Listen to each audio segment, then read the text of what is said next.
자, 이제 323페이지 맨 밑에 과세 기준일이란 말을 보겠습니다.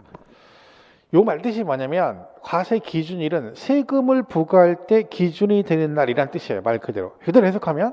근데 그 세금 부과할 때 기준 되는 날이 과세 기준일인데 이게 어디서 제일 많이 나오냐면 재산세 종부세입니다.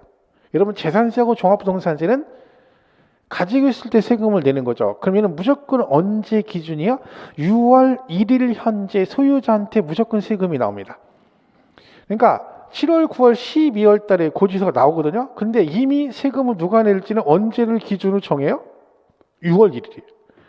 그러니까 항상 머릿속에 재산세 종부세 나왔다 그럼 뭘 기억하셔야 돼요? 6월 1일 현재를 기준으로 판단. 이걸 뭐라고 한다?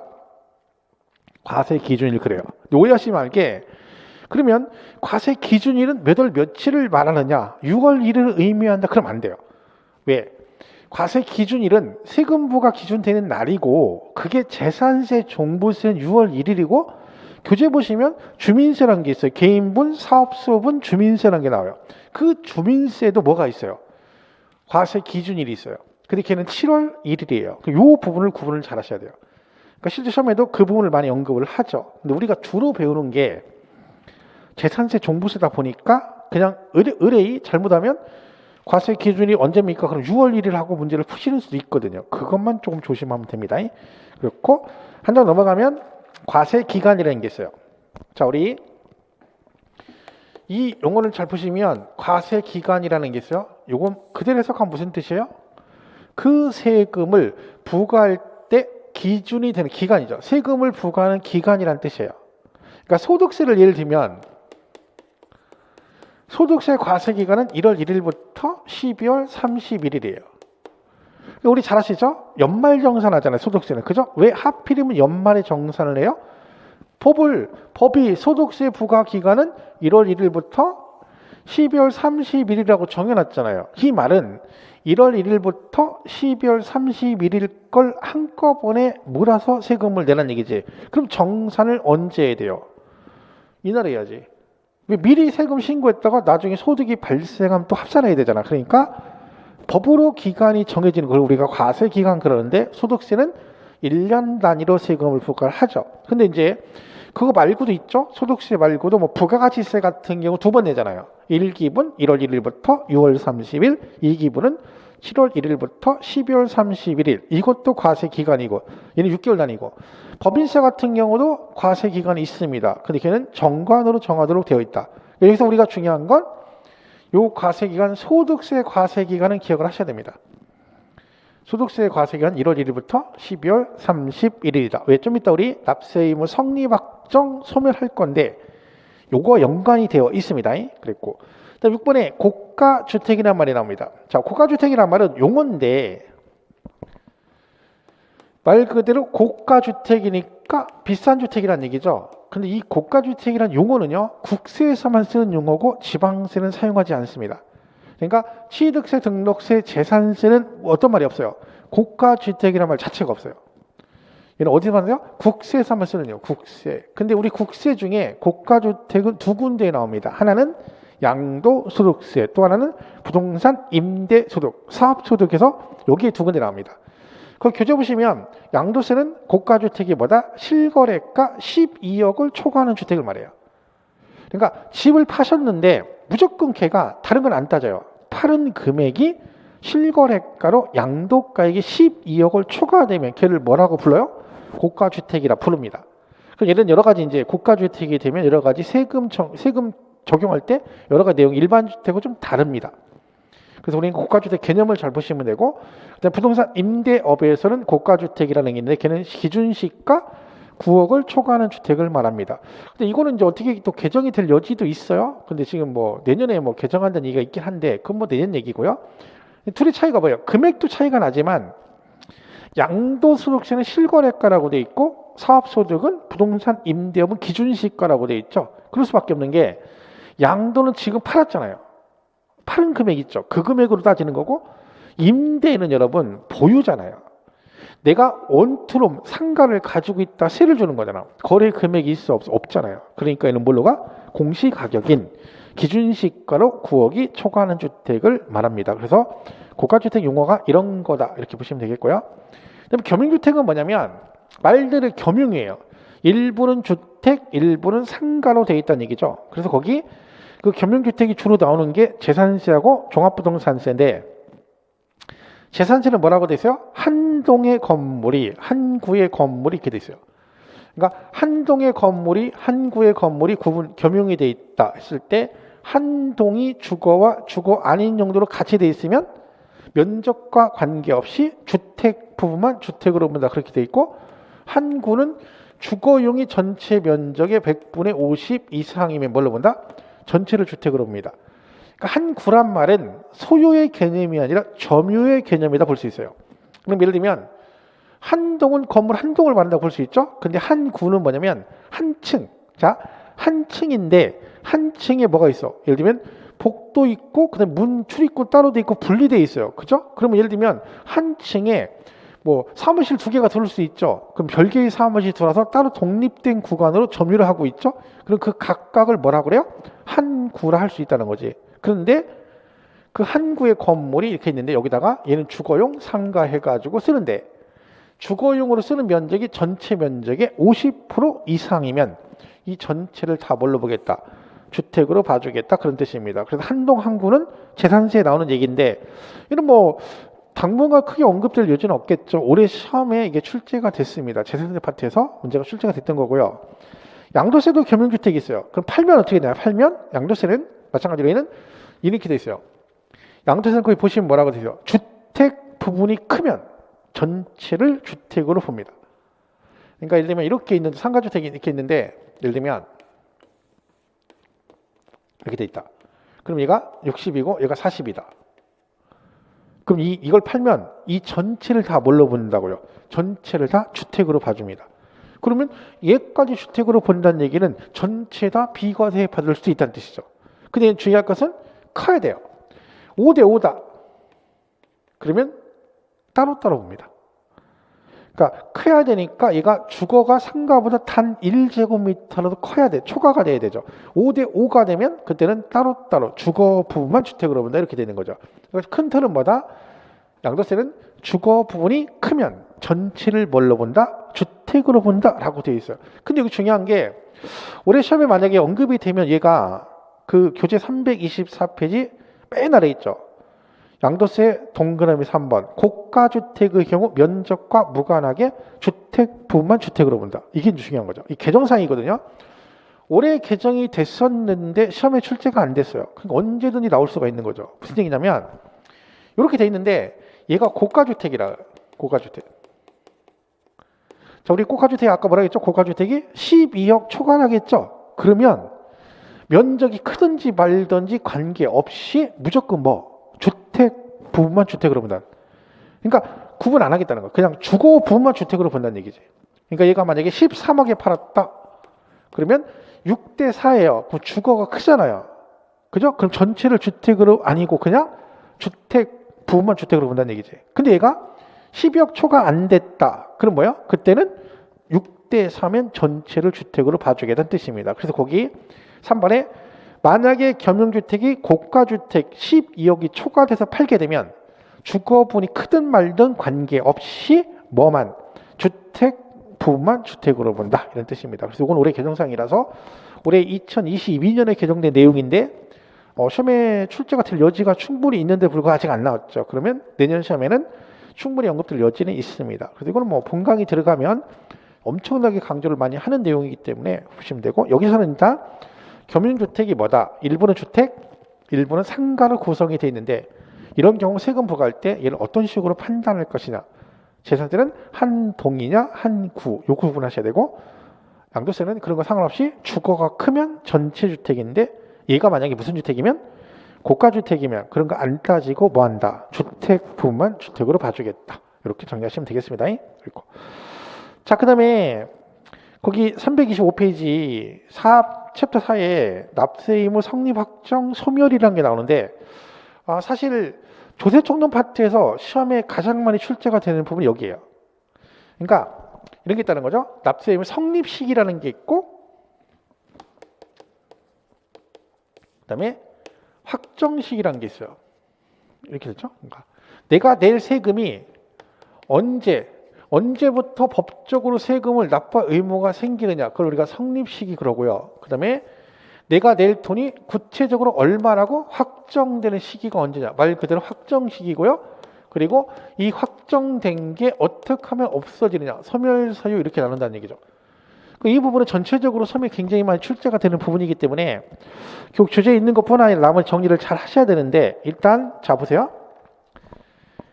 성립, 확정, 소멸인데, 자, 이 확정 시기는 되게 간단해요. 아주 간단해요. 이게 무슨 얘기냐면, 자, 확정 시기는요, 내가 낼 돈이 얼마라고 결정되는 시점이 언제냐는 뜻이거든요. 이는 언제 결정이 되냐면, 자, 우리 세금 납부 방법 배웠죠? 신고납부와 보통징수 두 개를 배웠잖아요. 그죠? 그러면 신고납부주는 취득세, 등록세, 양도세죠. 얘는 언제 확정이 되냐면 신고할 때 확정된다. 이게 끝이에요.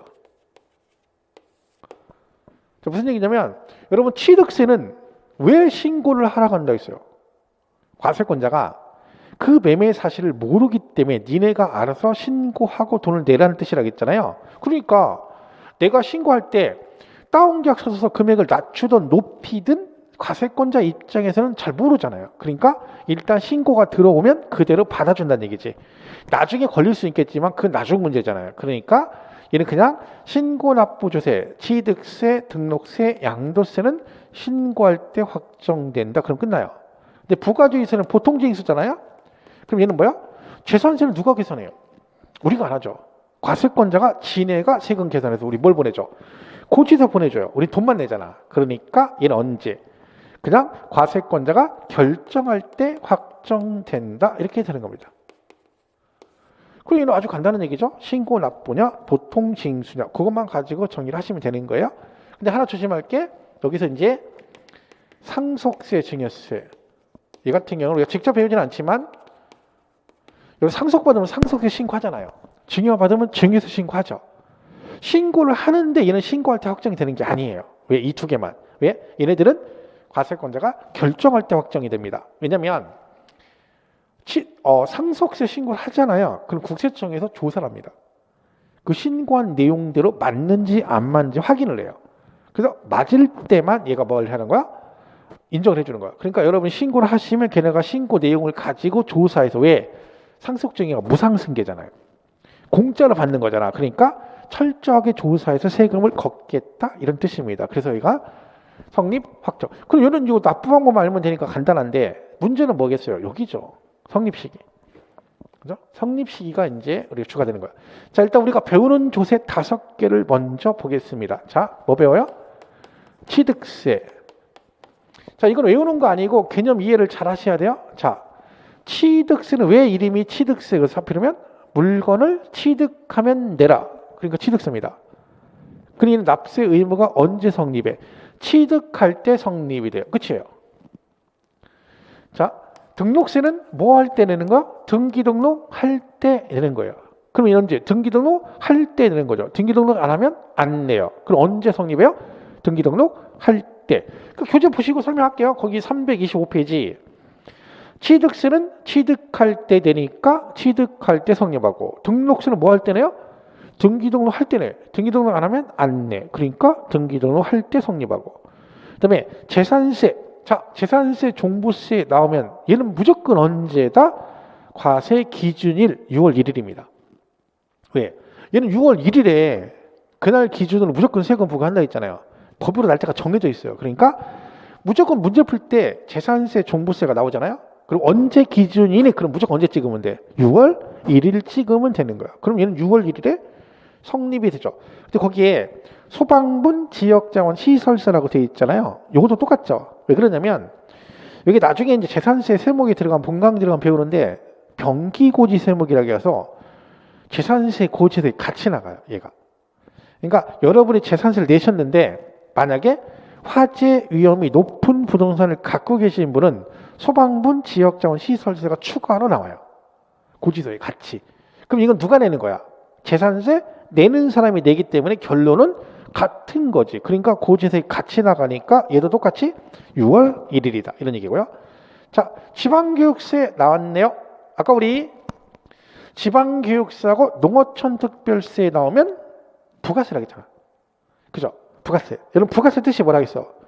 자체적으로 세금을 과세하지 못하니까 그 본세 낼 때 덧붙여 내는 세금을 뭐라고 한다겠죠? 부가세 그랬잖아. 그 이걸 외우지 말고 이해를 하셔야 돼요. 그러면 얘는 부가세니까 태생 자체가 자체적으로 세금 부과를 못하니까 납세 의무 성립 시기도 자체적으로 될 수가 없겠지. 그럼 어떻게 돼? 그 본세 붙어 나가니까 성립 시기도 누구랑 똑같아요? 그 부과되는 조세 성립할 때 같이 성립이 되겠지. 그래서 거기 보시면 뭐라고 돼 있어? 지방교육세 그래가지고 과세 표준이 되는 세목에 납세 의무가 성립하는 때 이렇게 돼 있죠. 그러니까 얘가 취득세 붙죠? 지방세니까. 그러면 취득세 할 때 성립이 되고 재산세 부가세가 붙으면 재산세 납세 성립할 때 같이 성립한다. 그래서 이거를 그런 식으로 개념을 이해하셔야지 막 외우시면 안 된다. 자, 그 다음에 지방소득세라고 돼 있죠. 이것도 마찬가지예요, 여러분. 자, 얘 이름이 지방소득세예요. 자, 여러분 이거 보세요. 얘는 지금 지방세예요, 국세예요. 딱 봐도 지방세 저기 써 있잖아, 지방세. 그죠? 근데 이건 잘 보세요. 이렇게 자르면 얘가 소득세거든요. 자, 소득세는 국세예요. 그죠? 그럼 얘는 뭐냐면 소득세, 국세인 소득세를 낼 때 지방세 명목으로 10%를 추가로 내는 거예요. 그러면 언뜻 보면 얘가 하는 짓은 누구랑 똑같아요? 부가세하고 똑같잖아. 소득세 낼 때 같이 그 금액이 10% 내는 거니까. 근데 얘는 부가세가 아니에요. 왜? 얘가 옛날에는 부가세였었어요. 과거에는. 그런데 얘가 환생하면서 얘가 독립세로 바뀌었기 때문에 자, 돈 내는 건 비슷한데 이걸 뭐라고 하면 틀려? 부가세라고 하면 틀리는 거지. 근데 결론은 얘는 소득세 낼 때 내는 거니까 얘는 모든 걸 다 누굴 따라가요? 이 소득세를 따라가는 거야. 그럼 소득세가 뭐가 있어요? 종합소득세, 양도소득세, 법인세도 법인소득세잖아요. 그러면 걔네 낼 때 그거에 몇 프로? 10%를 내는 거야. 대표적인 게 직장 다니시면 우리 소득세 3.3% 뛰잖아요. 그럼 얘가 뭐예요?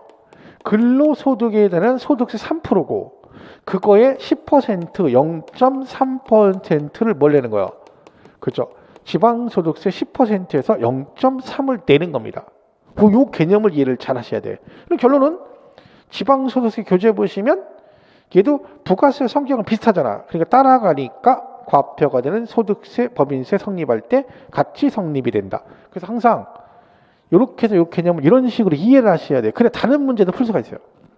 안 그러고 외워버리면 요 비슷한 또 문제가 있었거든요. 세척기간이라는 게 나중에 배우는데 거기 또 문제를 틀 수가 있거든. 그래서 항상 지방소득세는 소득세 낼 때 내는 거니까 얘도 다 뭘 따라간다? 소득세 따라간다는 얘기구나. 이렇게 정리하시면 되고 주민세도 과세 기준일 그랬죠? 근데 제가 말했죠? 위에 재산세도 과세 기준일이고 주민세도 과세 기준일인데 날짜가 틀리잖아. 재산세는 6월 1일이고 주민세는 7월 1일입니다. 그거 잘 기억하시고 수시부가한 조세라는 건 그때그때 부과한다는 얘기죠. 사연 있을 때마다. 그러니까 얘는 수시부가 사유가 발생하는 때 이렇게 보시면 되고요. 자, 국세는 이제 보시면 소득세가 나와요. 자, 요 부분이 조금 약간 헷갈리는데 소득세는 아까 제가 과세기간이라는 게 있다 했잖아요.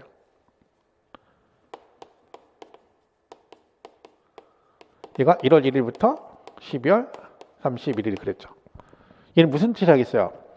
1월 1일부터 12월 31일까지 발생된 걸 한꺼번에 합산해서 세금을 내라는 뜻이죠. 그럼 얘는 기간이 정해져 있죠. 자, 잘 보세요. 요 기간이 정해진 애들은 그 기간이 끝나야지 납세 의무가 성립하죠. 그죠? 그래야 되잖아. 왜? 이때까지 한 걸 다 합산하라겠으니까 그 기간이 정해지면 그 기간이 끝나야지 납세 의무가 성립하고 그걸 다음 연도 5월 달에 신고하면서 확정이 되는 거야. 그러니까 이런 식으로 기간 정해지는 뭐라고 하면 돼요?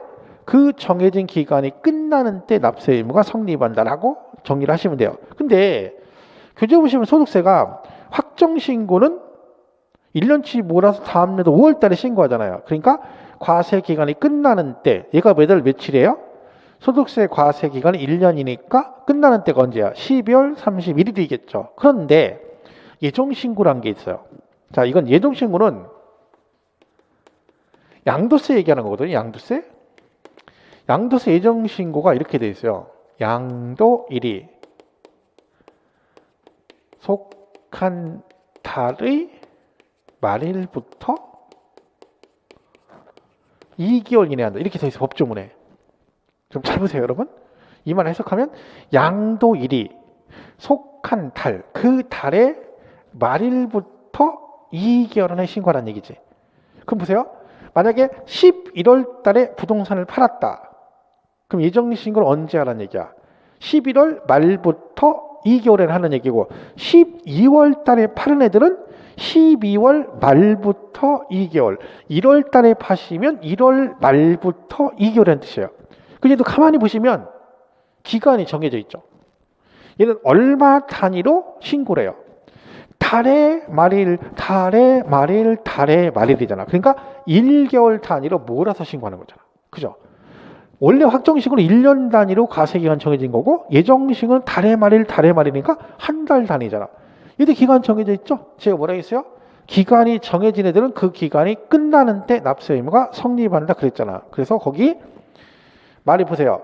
소득세 예정신고 과세 표준이 되는 금액이 발생한 달에 뭐라고 돼 있어?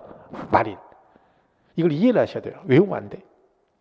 아, 위에 확정신고로 1년이 과세 기간이니까 정해진 기간이 있으면 끝나는 때 성립한다겠지? 근데 걔는 1년인데 예정신고는 달의 말일, 달의 말일, 달의 말이니까 월 단위로 세금을 내란 얘기니까 얘도 기간이 있네. 근데 월 단위니까 달의 기간이 끝나는 때가 언제야? 달의 말일이니까 발생한 달의 말일 이렇게 되는 겁니다. 자, 근데 이걸 이해하시면 여기 보세요. 얘가 이게 소득세 과세 기간이라고 했잖아요.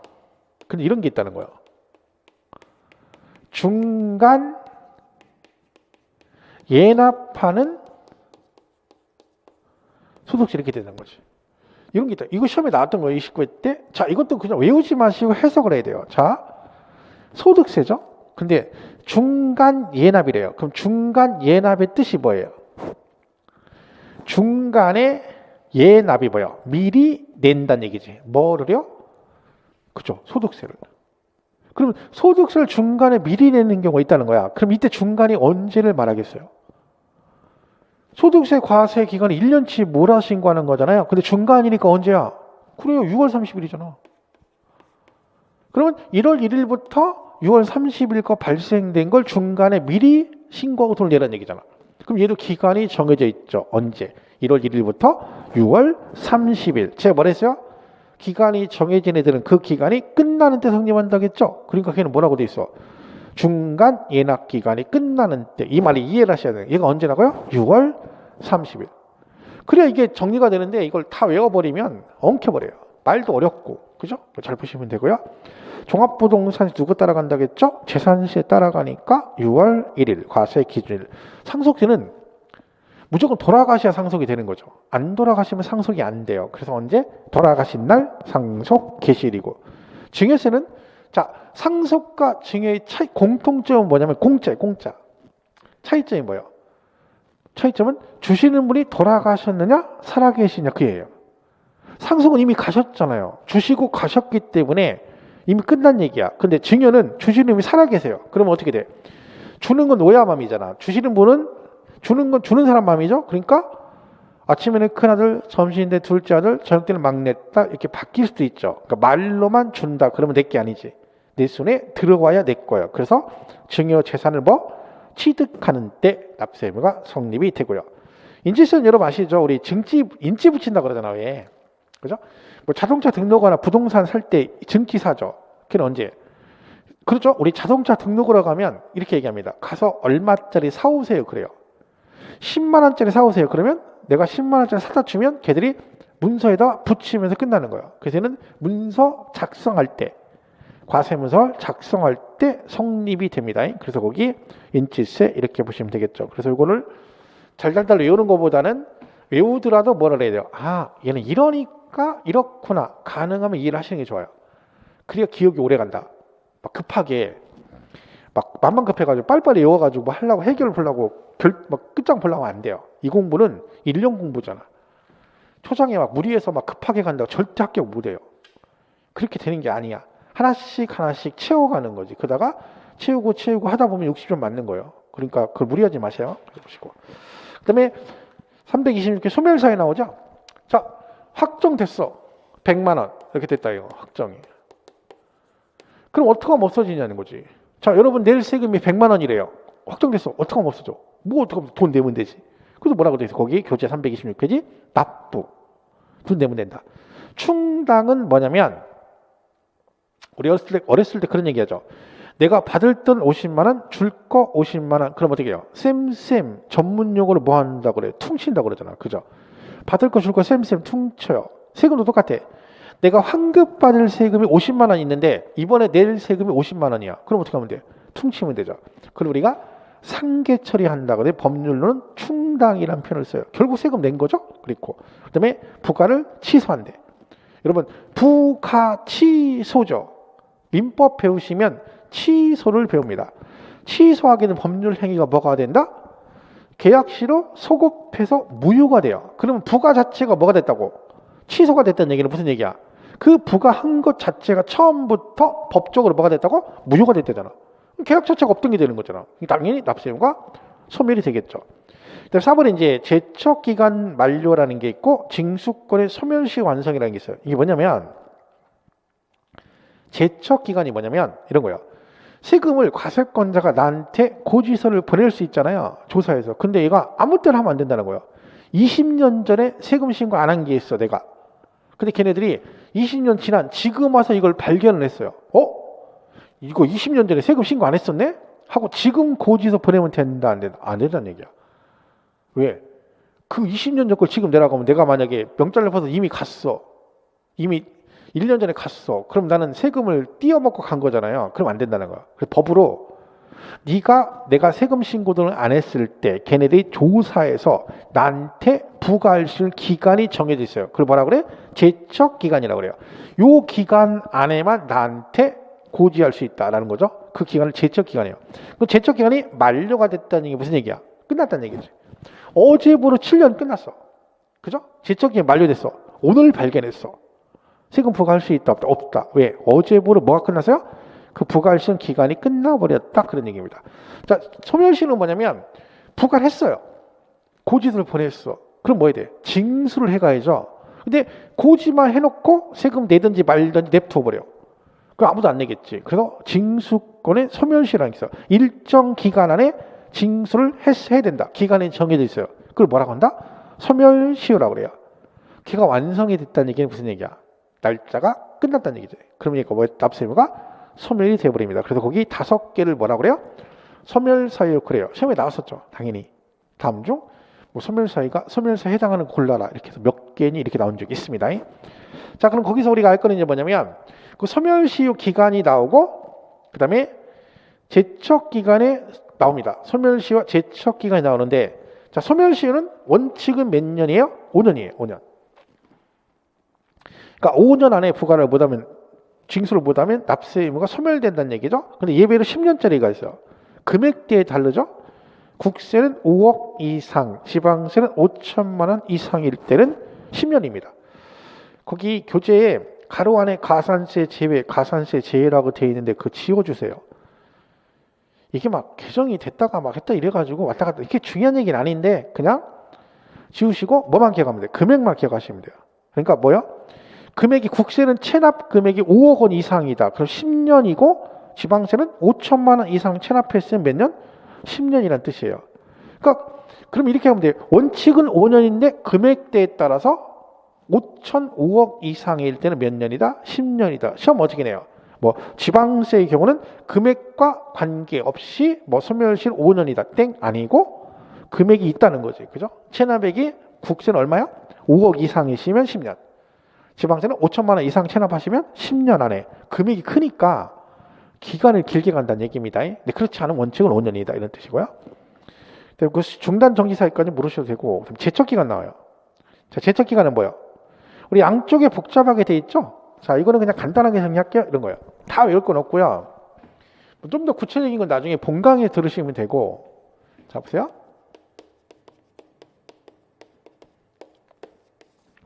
제적기가 이렇게 돼 있어요. 사기 등을 신고 안 했다. 그러면 10년이에요. 그러니까 세금 포탈 의도로 가지고 일부러 신고를 안 했어. 그러면 10년 안에는 걔가 뭐 할 수 있다. 과세권자가 조사해서 나한테 고지할 수 있다는 얘기죠. 근데 사기 등이 아닌 일반 무신고는 7년이에요. 그러니까 고의성이 없어. 그죠? 일부러 신고를 안 한 건 아니란 얘기죠. 그때는 어떻게 돼? 7년. 그럼 여러분이 취득세 신고를 안 하셨는데 세금 포탈 의도를 가지고 고의적으로 신고를 안 했다? 그러면 10년 안에는 고지할 수 있다는 얘기고, 그런 의도는 없다. 그럼 몇 년? 7년 안에 고지할 수 있다. 그럼 7년 지나버리면 고지를 못 한다는 얘기죠. 그리고 기타가 5년이에요. 그럼 여기서 우리가 배우는 주제는 알고 있어야 돼요, 여러분. 요 기타 5년에 누가 들어가냐면 재산세하고 종합부동산세가 여기 해당됩니다. 그러니까 재산세, 종부세를 5년 안에 고지를 못하면 납세의무가 소멸돼요. 그럼 무슨 얘기예요? 올해 만약에 이번 올해 재산세, 종부세가 안 나왔다. 걔네 누락을 시킬 수 있죠. 그러면 몇 년 안에만 5년 안에는 고지할 수 있다는 얘기지. 그러니까 요 기타에서는 얘를 기억하시는. 왜? 우리 배우는 거니까. 그럼 얘네들은 뭐야? 취등록세, 양도세는 신고 납부잖아요. 그럼 사기 등으로 신고 안 하시면 사기 등 그럼 10년 그렇게 기억하시면 되고, 그냥 무신고 그러면 7년 기억하시면 돼요. 그냥 그렇게. 근데 기타는 몇 년이다? 5년인데 기타에 누가 들어가요? 종합부동산세고 재산세가 해당이 돼요. 우리 배우는 주세잖아.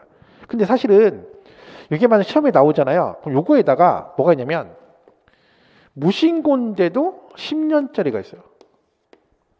무슨 얘기야? 얘가 사기 등이 아닌데도 10년으로 가는 게 있어요. 그게 뭐냐면 취득세인데 327페이지 니은번에 지방세 부과 제척기간이라고 되어 있죠. 그 표에 보시면 자, 사기 등 10년 그랬죠? 근데 그 밑에 뭐라고 되어 있어? 상속 또는 증여를 원인으로 취득한다. 이게 무슨 얘기예요? 여러분이 상속이나 증여를 받으셔가지고 뭘 신고 안 했다고? 취득세 신고를 안 하시면 얘는 10년이에요. 왜 기간이 길까요? 상속, 증여는 무상승계죠. 그러니까 부모 재산이 자식한테 공짜로 넘어가는 거야.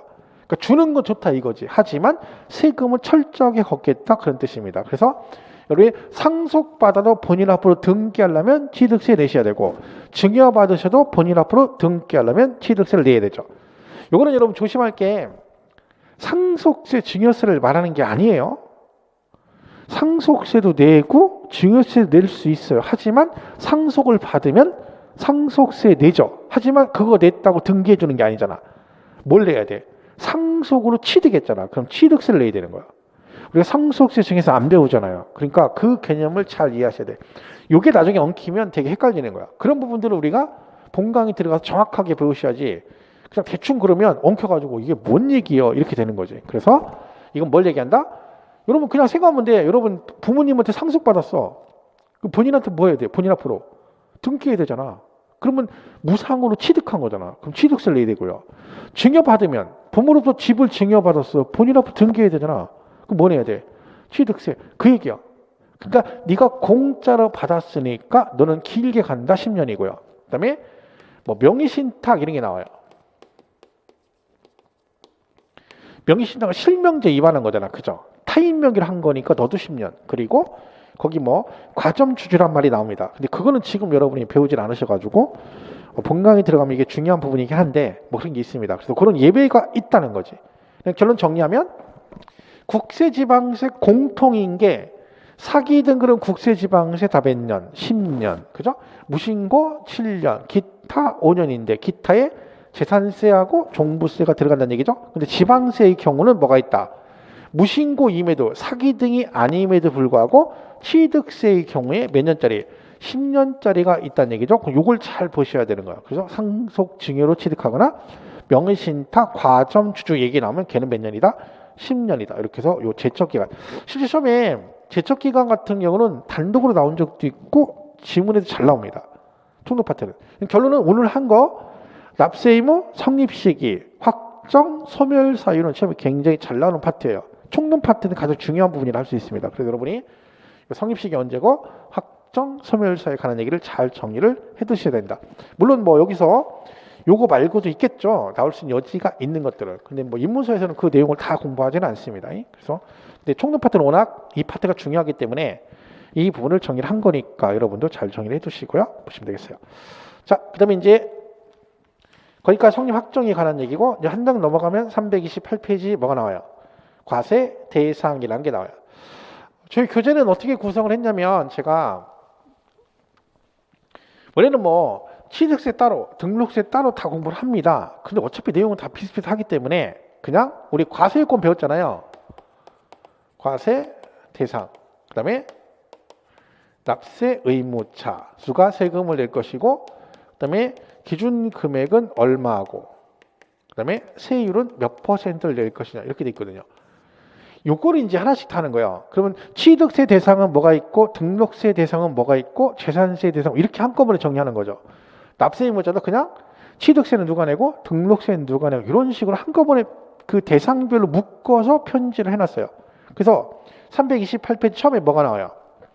취득세 과세 대상은 뭐냐? 그런 거죠. 취득세 과세 대상 이렇게 나온 거죠. 자, 여러분, 이게 뭐예요? 그 취득세를 부과한 대상을 법으로 정해놨다는 거야. 자, 아무거나 사면 세금을 내는 게 아니라는 거지. 여러분이 만약에 TV를 하나, TV를 1억 8천짜리 이번에 개돈 타가지고 1억 지금 반지하에 살고 있는데 반지하에 사는데 그냥 문화생활 하기로 해서 그냥 그 돈으로 TV를 샀어요. 1억 8천짜리. 우리나라 있어요? 1억 5천 넘어가는 거? 그죠? 엄청나게 큰 거? 삼성, LG에서 만드는 거. 그걸 사가지고 지하 반지에다가 설치를 딱 했어. TV를 1억 8천 주고 샀네요. 취득했죠? 얘는 취득세 낸다, 안 낸다? 안 내요. 왜냐면 TV는요, 180억짜리를 사도 세금을 안 내. 왜? 법으로 취득세 부과 대상을 정해놨어요. 이거 샀을 때만 취득세를 내라고 정해놨기 때문에 그 정해진 대상이 아니면 세금을 내고 싶어도 못 내는 거야. 그러면 이 대상이라는 게 부동산은 무조건 들어가죠. 왜? 우리 세법이 부동산 관련 조세예요. 그러니까 모든 대상에 뭐는 공통이야. 부동산은 무조건 들어갑니다. 그죠? 여기서 이제 우리가 말하는 토지와 건축물이 되겠죠. 토지, 건축물. 그 다음에 이런 게 있어요. 차량, 기계 장비 나온대죠. 선박, 항공기 이렇게 돼 있어요. 그 다음에 광어권, 어업권이라는 게 있고요. 그 다음에 양식어권 이런 게 있어요. 그 다음에 임목 이런 게 있고요. 그 다음에 골프 회원권, 콘도 회원권, 승마 회원권, 종합체육시설 이용권, 요트 회원권 이런 게 있어요. 자, 그래서 이게 취득세 대상인데 이거는 뭐 그냥 옛날에 이렇게 였었지. 지금은 이거를 막 그렇게 구체적으로 하진 않는데, 자, 이렇게 자, 부동산 여러분이 부동산을 취득했어요. 그 얘기는 돈 벌어가지고 샀다는 얘기지. 기분이 너무 좋죠. 그래서 어떻게 했어? 한 잔에 하려고 그래요. 그래서 한 잔 하니까 안주가 있어야 되는데 안주는 뭐죠? 회를 좋아하죠? 회를 먹으려면 싸게 먹으려면 어디로 가야 돼요? 항구에 직접 가면 되죠. 자, 그래서 보세요. 부동산을 취득하고 기분이 너무 좋아서 한 잔 하려고 회를 먹으러 갔는데 항구에 갔어. 어디? 차기선이란 항구에 가서 회를 먹어요. 근데 회가 비싸잖아. 그죠? 제일 일반적인 회가 뭐예요? 광어죠, 광어. 광어인데 자연산은 비싸니까 광어를 뭐 양식이라도 입맛을 보니, 간만에 입맛을 보니 기분이 골로 가더라 해서 골큰성종요 이런 식으로 외우기도 합니다. 그죠?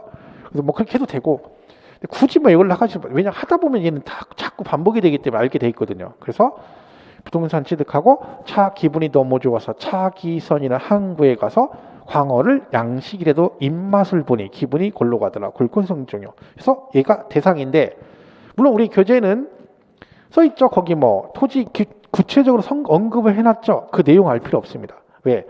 그거는 조문에 그렇게 나와 있다는 얘기지. 이걸 갖다가 구체적으로 콘도 해안권이 뭐냐라고 물어보진 않습니다. 그냥 제목 정도만 알고 있는 거죠. 그래서 거기 보시면 돼요. 그래서 거기 그 교재 328페이지 맨 위에 1번에 보면 뭐라고 돼 있어요? 취득세 과세 대상. 그래가지고 취득세는 지방세법에 열거된 과세 대상을 그러니까 얘처럼 이렇게 정해진 것만 낸다는 얘기죠. 등기 등록 여부와 관계없이. 우리 세금은요. 등기랑 관계없어요. 실제로 샀고 실제 소득이 있으면 무조건 세금 내야 돼. 그죠? 그리고 유상 무상을 불문하고 유상이든 대가를 주었건 공짜로 취득했건 무조건 뭐해라? 세금을 내라. 그런 얘기죠. 뭐를? 그 정해진 대상. 거기 나와 있는 거 있죠? 15개. 요것만 취득세 대상입니다. 여기에 없는 애들은 취득세를 내고 싶어도 낼 수가 있다 없다? 없다. 그런 뜻입니다. 이걸 우리가 취득세 과세 대상 이렇게 정리를 하시면 되겠습니다. 보시고 진짜 넘어가면 재산세가 등록세 나오죠. 330페이지. 등록세는 외울 거 없어요. 얘는 등기 받는 것들은 다 대상입니다. 뭔지 모르지만 등기를 받는 것들은 다 대상이다. 이렇게만 정리하면 돼요. 물론 본강이 들어가면 예외 규정이 있긴 있어요. 등록세는 이제 원래 취득세 대상인데 예외로 등록세에 되는 대상 5가지가 있거든요. 근데 시험에 나오면 걔밖에 없어 나올 게. 그러니까 29회 때 출제됐었죠. 그러니까 본강이 들어가면 그걸 보시면 되는데 일단 기본 틀은 등록세는 뭐다? 따로 외울 건 없어요. 등기 받으려면 세금을 내야 되거든. 그러니까 뭐가 대상이다? 등기 등록 받는 것들은 다 대상이다. 그 정도 수준의 정리를 하시면 됩니다. 보시면 되고. 자, 일단 여기까지 정리하고요. 그 재산세 종부세 연관자 설명을 해야 되기 때문에 잠깐 쉬었다가 그 재산세 종부세 연관해서 다시 정리를 하도록 하겠습니다.